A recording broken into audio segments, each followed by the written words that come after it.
Di video kali ini saya akan mengupas tuntas tentang tantangan-tantangan yang akan dihadapi para peternak ayam kampung, khususnya skala rumahan.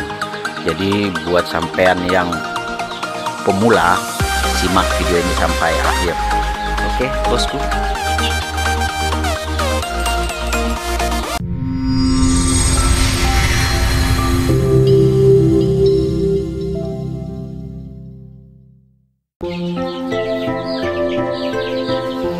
Assalamualaikum warahmatullahi wabarakatuh. Selamat pagi, salam sejahtera ya bos. Kembali lagi bersama saya di sini, saya bakal peternak, dan di video kali ini saya akan membahas tentang tantangan-tantangan para peternak ayam kampung, khususnya skala rumahan. Jadi buat sampean yang pemula, simak sampai akhir dan jangan lupa like video ini dan share ke rekan peternak yang lain agar mereka juga tahu apa yang kita tahu. Oke, baiklah bosku, ini mumpung pagi hari cerah dan seperti biasa kita masih aktif fumigasi pengasapannya.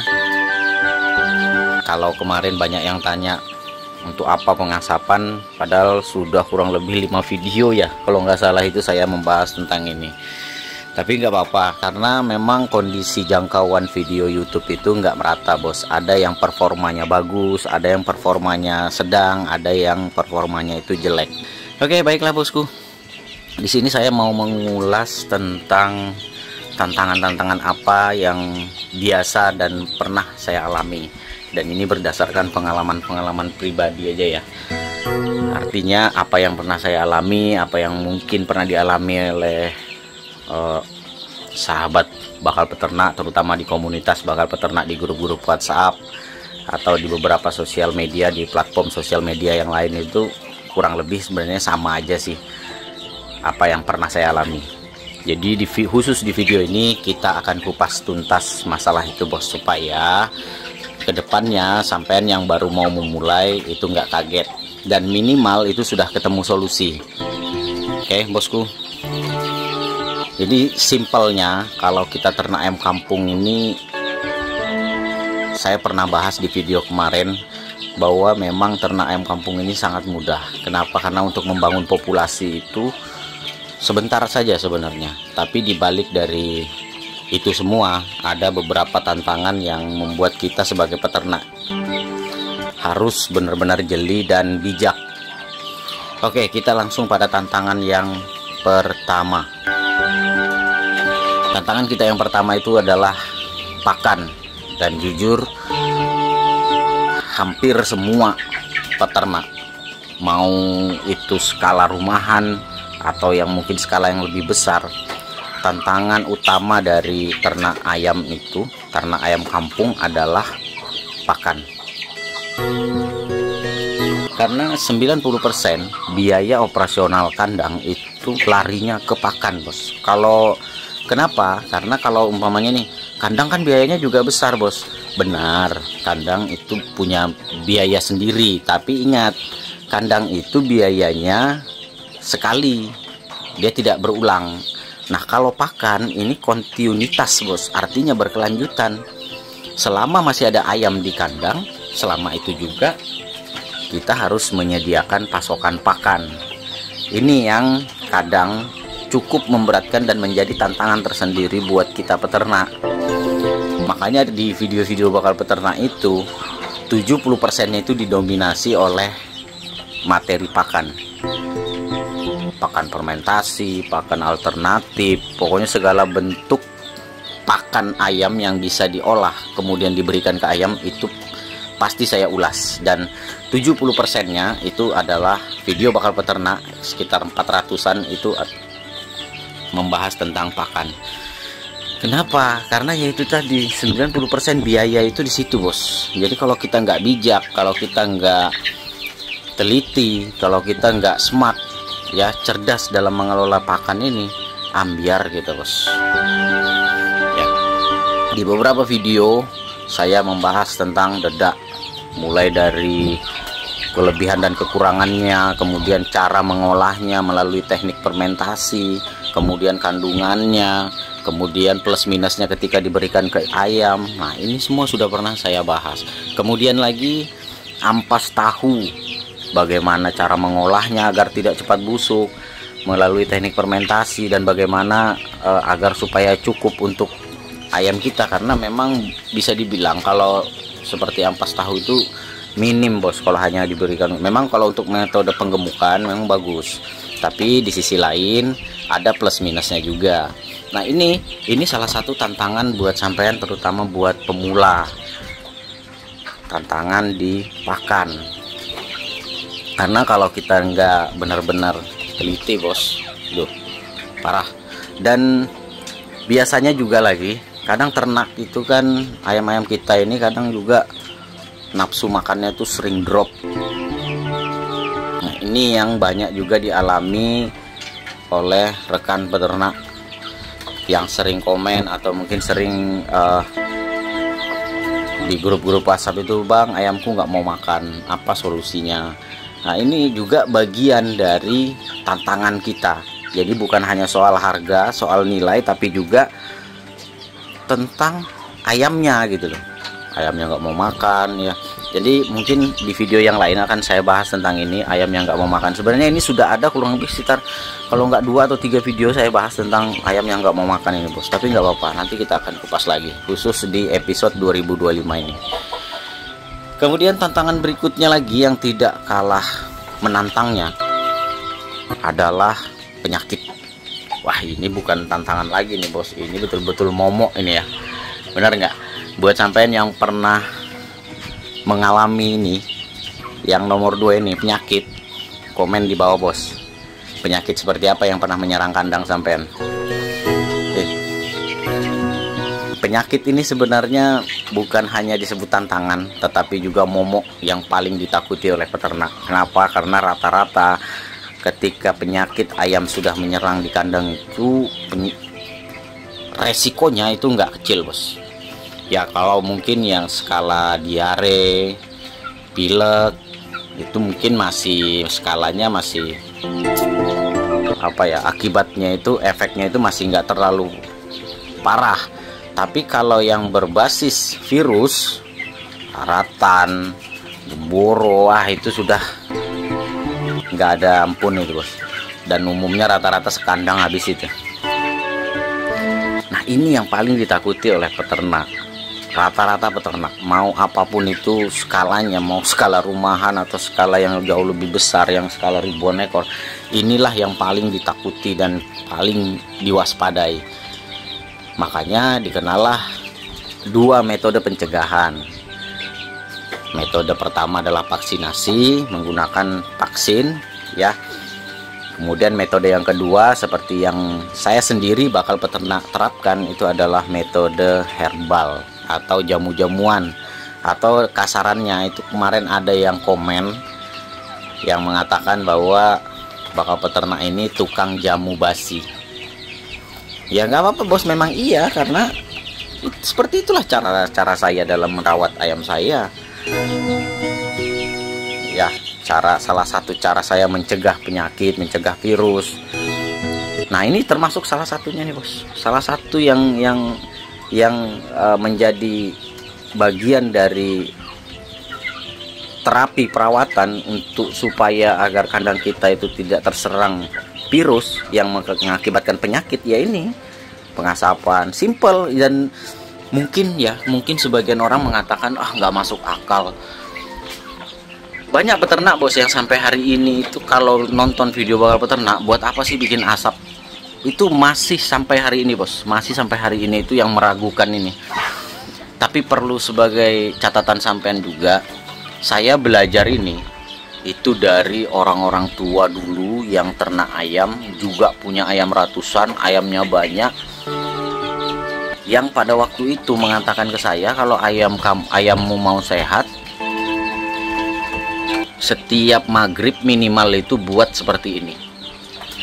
Paling bagus itu pagi dan sore, buat seperti ini katanya. buat api-api lah kalau istilah di kampung itu ya, kalau dulu tuh. Nah inilah yang saya terapkan. Kenapa? Karena orang-orang tua kita dulu bos nggak ada kenal vaksin, nggak ada. Mungkin waktu itu herbal juga nggak terlalu ini, ayamnya juga diumbar bebas, kadang bergaul dengan ayam mana yang mungkin terserang penyakit terus pulang ke kandang, tapi ayamnya aman-aman saja bos.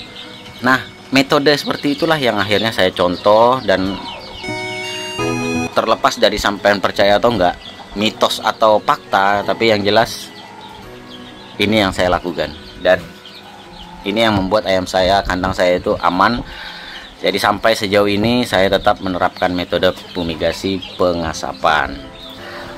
Oke bosku, jadi penyakit ini memang benar-benar kompleks permasalahannya, mulai dari DOC, kemudian fase pembesaran seperti ini, dan indukan. Jadi dari beberapa tahapan beternak itu semua penyakit ayam ini punya masalahnya sendiri-sendiri.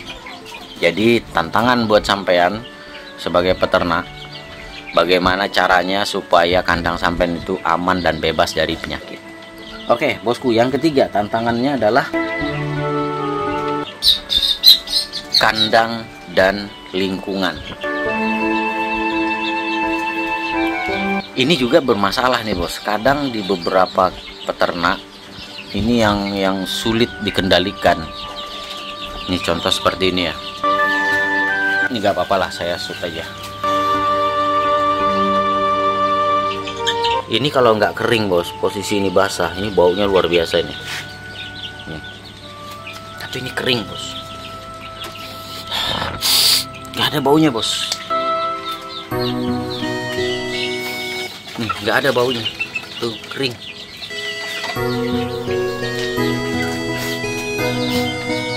Ya makanya saya itu betah di kandang itu, karena memang kandang kita ini tidak bau. Dengan populasi hampir 100 ekor, kandang bakal peternak itu nggak bau bos. Bahkan sampai di samping ini kan basah nih bos, peceran nih bos, peceran. Apa sih kalau di comberan lah ya.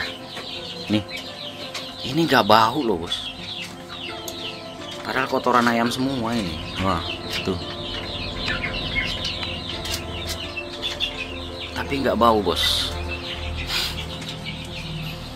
nggak bau ini. Karena ini di treatment sama probiotik. Saya biasanya menggunakan Nitrobacter TJ campur air, kemudian saya siram sampai ke sana itu. Nggak bau ini bos. Ya, jadi masalah kandang dan lingkungan. Kemudian model dari kandang juga terkadang menjadi tantangan, termasuk saya sendiri bos.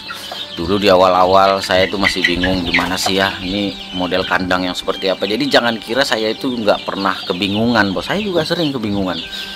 Contoh beberapa waktu lalu kan ini saya jadikan kandang semi umbaran nih, kasih lantai full sampai ke sana, kemudian ini disekat ya, ini disekat, ditutup, dikasih pintu, kemudian di sana juga disekat, los ayam saya umbar di sini, berikut mentok-mentoknya ya. Mungkin sampean kalau jadi pengikut bakal peternak di era tahun 2020 pasti tahu itu kandang di sini pada waktu itu. Jadi setelah ini diberikan dapar ya, diberikan dapar, lantai, kemudian di los begitu aja, kemudian diberi tutup, diberi pintu, diberi kawat di sini, selesai. Yang terjadi ayam saya pada waktu itu banyak yang kalah pakan. Jadi yang anakan-anakan yang masih umur 2 bulan 3 bulan itu nggak kebagian pakan sama yang abang jago begini. Terus kelemahannya pada waktu itu karena dia ini seperti ini, berlubang-lubang ya. Alhasil begitu pakan jatuh itu ya sudah terbuang percuma. Sementara ayam kalau makan itu nggak punya akhlak, tumpah-tumpah, diinjak, diceker-ceker. Akhirnya pakan itu lebih, setelah saya analisa ini mubazir kalau begini. Artinya 30%-an pakan yang diberikan itu tumpah sia-sia. Nah Akhirnya ini saya kosongin, kemudian saya migrasikan ke kandang kita satunya, karena pada waktu itu di tahun 2021 kandang yang satunya itu sudah jadi saya migrasikan, dan di sini resmi saya tutup. Dan baru di 2022 saya terinspirasi untuk membuat kandang panggung seperti ini. Nah, jadilah seperti ini, Bos. Jadi desain kandang itu kadang bikin mumet, bikin ini juga sebenarnya tantangan juga. Jadi bukan hanya sampean yang terkadang bingung, Bos. Saya pribadi aja masih kadang bingung. Contoh seperti yang di sana. Jadi awalnya tadinya itu semi umbaran los, nggak jadi. Ya jadinya seperti ini, kandang koloni. Kandang koloni untuk indukan, karena saya berpikir pada waktu itu kalau kita buat kandang koloni boros ruangan. Ya memang benar, Bos, boros. Karena untuk ukuran 1,5 meter kali 2 meter itu hanya dihuni 5 ekor. Karena kita di sini efisiensi ruangan, ya, efisiensi lahan, maka kalau menurut saya kandang koloni seperti ini pemborosan ruang. Jadi contoh saya punya 3 kandang koloni, ya, kalau koloni indukan seperti ini saya punya 3, satunya di sana itu hanya dihuni oleh paling banyak itu 15 ekor 15 ekor saja, sementara butuh ruangnya yang sangat luas. Nah, ini yang juga jadi dilema saya pada waktu itu, jadi kebingungan. Nah, ini tantangan, Bos. Jadi buat sampean juga yang mungkin lahannya lebih sempit daripada kandang kita, ya pandai-pandai saja, Bos, cerdas-cerdas saja sampean dalam ini baiknya digimanain sih. Nah, itu. Terus biayanya, material kandang, kemudian ini juga bagian yang kadang bikin kita mumet, Bos. Terus juga becek kalau pas musim hujan. Wah, ini terus terang saya pribadi pernah mengalami dan pernah dipase itu, Bos. Jadi kandang itu kalau hujan jadi males ke kandang itu. Kenapa? Becek, udah becek lengket lagi, ya kan, pakai sendal itu. Ini sampai pernah nggak komen di bawah kalau pernah ngalamin seperti ini, Bos? Ke kandang itu rasa males. Kenapa? Kalau sudah sampai di kandang, tebalnya sandal itu lebih tebal lagi lumpur yang lengket di sandal. Jadi malas rasanya ke kandang itu. Sudah kandang lumpur berair, ya kan.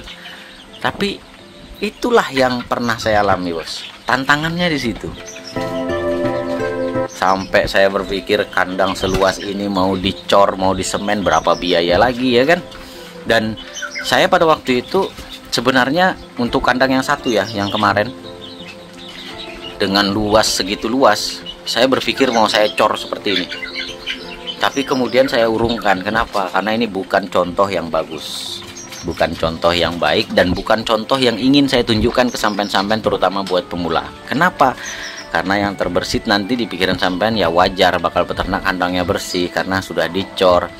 Lah kalau kayak kita yang masih belum ada modal, mau ngecor, mengambil modal dari mana? Nah, ini yang saya takutkan. Makanya pada waktu itu akhirnya saya putuskan lah tidak jadi dicor. Jadi tinggal bagaimana saya mencari solusi supaya ketika musim hujan air itu tidak ngendap tapi lewat begitu aja. Walaupun ya memang kadang lengketnya itu masih, Bos. Karena apa? Kalau lantai tanah seperti ini itu umum sudah pasti itu. Kalau umpamanya kita masuk di area kandang, ya, yang biasa ditempati ayam nyeker, ayam mandi debu, itu pasti kalau sudah musim hujan tuh pasti yang lengket-lengket dia. Nah, beda seperti ini nih, Bos. Ini kalau saya ngelepas ayam di sini, wah, selesai nih, Bos. Kalau hujan tuh saya nginjak sini pasti lengket nih. Umumnya begitu. Saya juga nggak tahu kenapa. Tapi kalau ini kalau nggak ada ayam ya nggak lengket. Jadi walaupun habis hujan saya ke situ, ya nggak ada lengket. Lengket di sendal-sendal itu, itu bikin mumet rasanya. Ya, jadi itu tantangan yang juga pernah saya alami. Kemudian model kandang tadi sudah kita bahas. Pokoknya mengenai kandang dan lingkungan ini terdengarnya sepele, tapi sebenarnya tidak bisa disepelekan. Ketika ayam sudah nggak nyaman, Bos, jangankan yang seperti ini, ya, yang kecil-kecil seperti ini, yang indukan saja kalau sudah dia nggak nyaman dengan suasana kandang, mungkin terlalu panas atau mungkin terlalu sempit, gelap, saya yakin indukan sampean pasti bermasalah. Itu sudah pasti bos. Nah, kalau ayam aja nggak nyaman, ya bagaimana dia mau memberikan sesuai dengan apa hasil yang kita inginkan kalau sementara ayam-ayam kita aja nggak nyaman. Nah, ini kendalanya.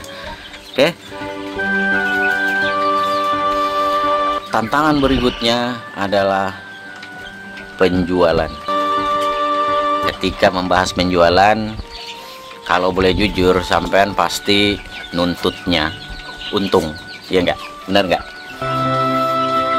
Oke, tapi alhamdulillahnya bos, 80% peternak ya, terutama yang skala rumahan itu rata-rata mereka pertama berdasarkan hobi. Ini presentasinya ya, berdasarkan hobi, kesenangan ya, kemudian mengisi waktu luang. 20%-nya itu baru berbicara untung. Ini yang kebanyakan dari sesuai hasil analisa saya.